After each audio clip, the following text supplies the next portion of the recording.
High বন্ধুরা, কেমন আছো? আশা করি ভালো আছো। আবারও নিয়ে চলে এলাম নতুন একটা ভিডিও। ভালো লাগলে লাইক কমেন্ট করবেন আর সব বন্ধুদের কাছে ভিডিওটা পুরোপুরি শেয়ার করে দেবেন। পুরোপুরি ভিডিওটা দেখবেন, টেনে টেনে দেখবেন না, তাহলে কিছুই বুঝতে পারবেন না। যাই হোক, এখানে আমি দেখতেই পাচ্ছি একটা তাল নিয়ে নিয়েছি। অবশ্যই একটা গোটা তাল নিয়ে এসেছিলাম।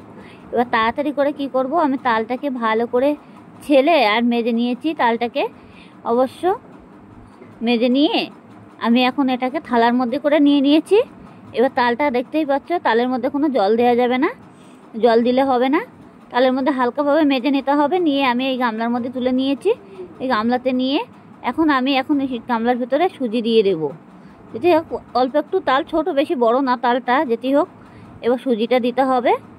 এই যে আমি এক প্যাকেট 10 টাকা দামে যে সুজিগুলো হয় সেইগুলো দিয়েছি, আমি হাফ দিয়েছি সুজিটা, বেশি দিইনি। যেটি হোক, এবার আমি এখন দেব ময়দা। এখানে আমি অবশ্য 500 ময়দা নিয়ে এসেছি। 500 ময়দা সব দেওয়া যাবে না। যেটি হোক, আমি ময়দা দেবো হচ্ছে 200 মতো ময়দা দেবো এখানে। এই যে দেখতেই পাচ্ছ, ময়দাটা দিয়ে দিলাম। যেটুকু ময়দা দেওয়ার সেইটুকু দিতে হবে, বেশি দেওয়া যাবে না। এর মধ্যে কোনো জল তো দেওয়াই যাবে না, এক ফোঁটাও কোনোভাবে জল দেওয়া যাবে না। এবার আমি দিয়ে দেবো চিনি। এখানে আমি অবশ্য 500 চিনি নিয়ে এসেছি। 400 মতো চিনি আমাকে এখানে দিতেই হবে। যেটা হোক, একটু মিষ্টি না হলে খেতেও ভালো লাগবে না, আর কোনো টেস্টি হবে না। আর যেটা একটু বড়াটা একটু মিষ্টি মিষ্টি দিলে পরে বেশি ভালো লাগে। যাই হোক, আমি এখানে 400 মতো চিনি পুরোটাই দিয়ে দিয়েছি। এবার দিয়ে আমার একটু এলাচ দিতে হবে। এই যে এরকম আমি এলাচগুলো থেতো করে নিয়েছি। নিয়ে আমি এলাচগুলো, দানাগুলো ভালো করে এর মধ্যে দিয়ে দেবো। এবার এলাচটা দিলে পরে টেস্টি হয় বেশি, আর খেতেও খুবই স্বাদ হয়। তাল বড়াটা হেভি টেস্টি হয়। অবশ্য অনেক সময় দেখো তালের বড়া তাল দিয়ে বড়া করলে না তিতো তিতো ভাব লাগে। কালো তালের বড়া করলে পরে আমি এখন একটু লবণ দিয়ে দিলাম। এই যে কালো তালের বড়া করলে না তিতোটা লাগে না, আর খেতেও কিন্তু খুবই স্বাদ হয়। আপনারা ঘরে বসে পারলে একবার চেষ্টা করে দেখুন, তাহলে বুঝতে পারবেন। এখন আমি এটাকে ভালো করে মেখে নেব, যাতে কোনো দানা ভাবটা না থাকে। এর মধ্যে কোনো জল দেওয়া যাবে না। এখন দেখাচ্ছে মনে হচ্ছে শুকনো শুকনো, কোনো শুকনো হবে না। মাখতে মাখতে পুরোটাই জল ছেড়ে দেবে। আর এটা চিনি দেওয়া হয়েছে, যেটি হোক চিনিতে জল ভাবটা ছেড়ে দেবে। দিলে পরে এটা আরও একটু ঝোলঝোল টাইপের হয়ে যাবে। যাই হোক, এটাকে আমি ভালো করে মেখে নেব। এখন মনে হচ্ছে যে এটাকে একদম পুরো শুকনো শুকনো হয়ে গেছে, কিন্তু শুকনো হয়নি, কোনোভাবে শুকনো হবে না। এটা চিনিটা যতক্ষণে জলটা ছেড়ে দেবে, তাহলে একটু ঝোলঝোলে ভাব হয়ে যাবে। তার আগে এটাকে ভালো করে ফেটাতে হবে, ফেটিয়ে ফেটিয়ে মাখাতে হবে। এটার মধ্যে আর কিছুই দেওয়া যাবে না। আপনারা যদি মনে করবেন যে একটু গুঁড়ো দুধ দিতে পারবেন, আরও বেশি টেস্টি হবে গুঁড়ো দুধটা দিলে পরে। যাই হোক, আমি এখনও গুঁড়ো দুধ দেইনি, দেখতেই পাচ্ছ।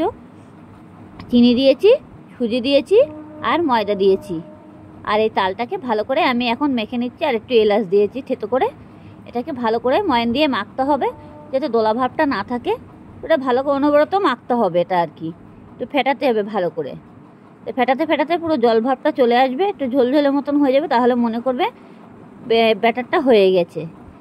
যতক্ষণে মানে এটা না হবে, ততক্ষণে একটু চটকাতে থাকতে হবে, চটকে চটকে সুন্দরভাবে মাখতে হবে। যেটি হোক, এটাকে আমি একটু ভালো করে মেখে নিলাম, দেখতেই পাচ্ছ। আর অনেক সময় যতটা শুকনো শুকনো দেখাচ্ছিল, ততটা শুকনো নেই, আর পুরো জল জলা ভাব হয়ে গেছে। এটাকে একটু ঘুরিয়ে ঘুরিয়ে মাখতে হবে, সুন্দরভাবে ঘুরিয়ে ঘুরিয়ে যতক্ষণে মাখবে, ততক্ষণে বেশি ভালো ঝলঝলে হয়ে যাবে। দেখো, চিনিটা অনেক সময় জল ছেড়ে দিয়েছে। এটাকে দেখতেই পাচ্ছ, আমি এখন হাতের মধ্যে করে তুলে নেব। তুলে আপনাদেরকে দেখাচ্ছি। যেটি হোক, দেখো, এই দেখো, একদম পুরো জল জলা ভাব হয়ে গেছে। চিনিগুলো অনেকটা গলে গলে গেছে। এবার আমি কড়াইতে তেল দিয়ে দিয়েছি, দিয়ে আমি বড়াগুলো বসিয়ে দিলাম তাড়াতাড়ি করে। এবার তেলটাকে ভালো করে গরম করে নিতে হবে, যার জন্য তেলটা একটু বেশি দিতে হবে, যাতে সেকা তেলে ভাজতে গেলে তেলটা একটু বেশি দিতে হবে। আর বড়াগুলো যাতে কড়ার তলায় না লেগে যায়, সেরকমভাবে ভাজতে হবে। আগে দেখে নিতে হবে যে তেলটা গরম হয়ে গেছে কিনা। যেটি হোক, আমার বড়াগুলো দেখতেই পাচ্ছ, কড়ার তলায় কোনো লাগার কোনো চিন্তা ভাবনা নেই। একটা একটা করে বড়াগুলো পুরোটাই ছেড়ে দিয়েছে। এই দেখো, দেখতেই পাচ্ছ, দেখেছো, বড়াগুলো এক এক করে পুরোটাই ছেড়ে দিয়েছে। এবার লো করে রাখতে হবে। যখন তেলটা পুরোপুরি হয়ে যাবে, তখন গ্যাসটাকে পুরো লো করে দিতে হবে। দিলে পরে তাহলে বড়াগুলো এক এক করে পুরো ছেড়ে দেবে। না হলে পুরো হাই করে দিলে গ্যাসটা পুড়ে যাবে, বড়াগুলো কোনো থাকবে না, তাড়াতাড়ি পুড়ে যাবে, ভিতরটাও হবে না। একটু মানে গ্যাসটাকে, তেলটাকে ভালো করে একটু গরম করে নিতে হবে। নিয়ে তারপর এক এক করে বড়াগুলো দিতে হবে। যাই হোক, আমি এক এক করে খুন্তি হাতা দিয়ে আমি এ করে নিচ্ছি। আপনারা এই ঝাঁঝরি হাতা অবশ্যই ব্যবহার করবেন, খুন্তিটা ব্যবহার করবেন না। খুন্তিটা ব্যবহার করলে পরে বড়াগুলো ভেঙে যাওয়ার চিন্তাভাবনা থাকে। যাই হোক, আমার এক পিঠ অলরেডি ভাজা হয়ে গেছে। আমি এইভাবে বড়াগুলো পুরোপুরি ভেজে নেব।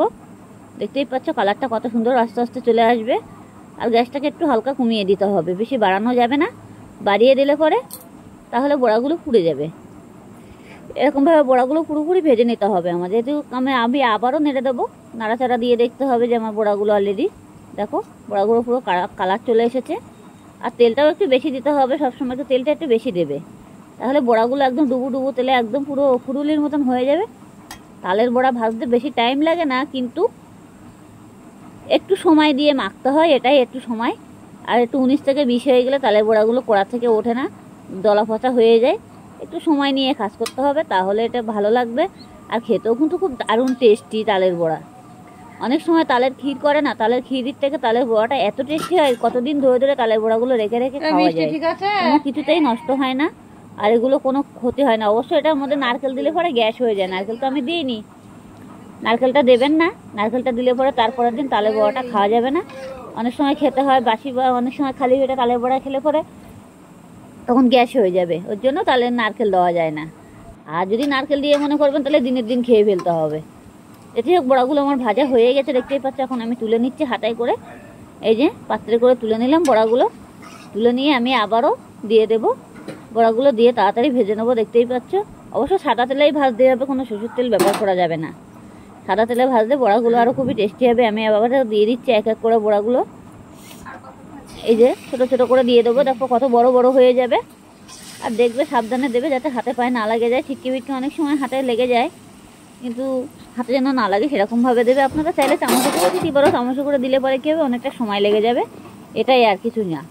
যাই হোক, আমি এক এক করে বড়াগুলো পুরোটাই দিয়ে দিলাম। এবার আমার তেলটা অনেকটা গরম হয়ে গেছে, আমি গ্যাসটাকে হালকা কমিয়ে দিচ্ছি। দেখতে পাচ্ছ লাল লাল হয়ে যাচ্ছে দেওয়ার সাথে সাথে, যার জন্য গ্যাসটাকে হালকা কমিয়ে দিতে হবে।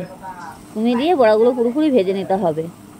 যতক্ষণে ভাজা না হবে ততক্ষণে আমি এটা তুলতে পারছি না আর কি।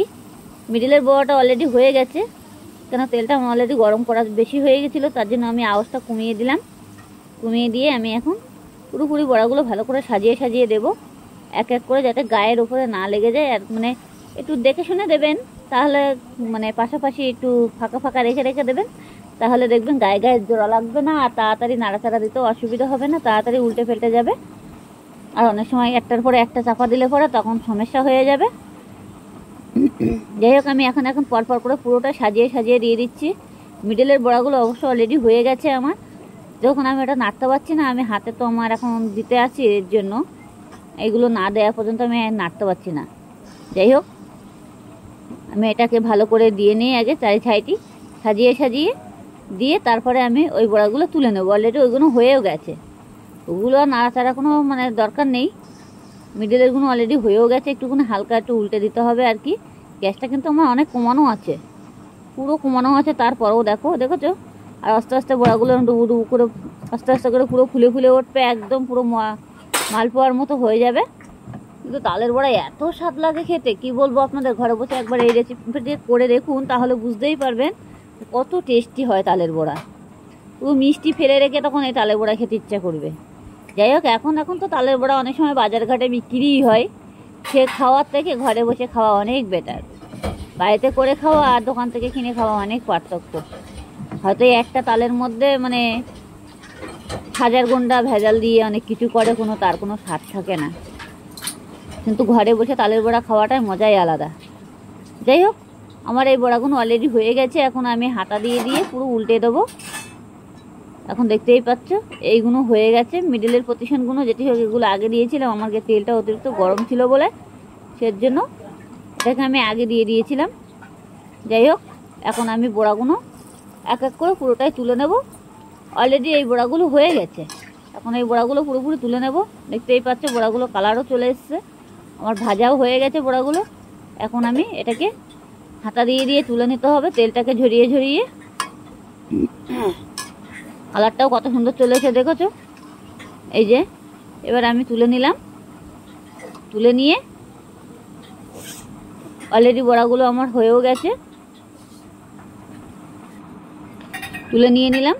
নিয়ে এই যে এখানে রেখে দিলাম, এই পাত্রের মধ্যে হয়ে গেছে। আর দেখো বড়াগুলো কত সফট হয়ে গেছে, একদম এত সফট হয়েছে বলার মতো না, খুব সফট হয়েছে। যাই হোক, বড়াগুলো পুরোপুরি আমার কমপ্লিট করা হয়ে গেছে আর কি। মানে খেতেও খুবই স্বাদ। আর ভালো লাগলে লাইক কমেন্ট করবেন আর সব বন্ধুদের কাছে ভিডিওটা পুরোপুরি শেয়ার করে দেবেন।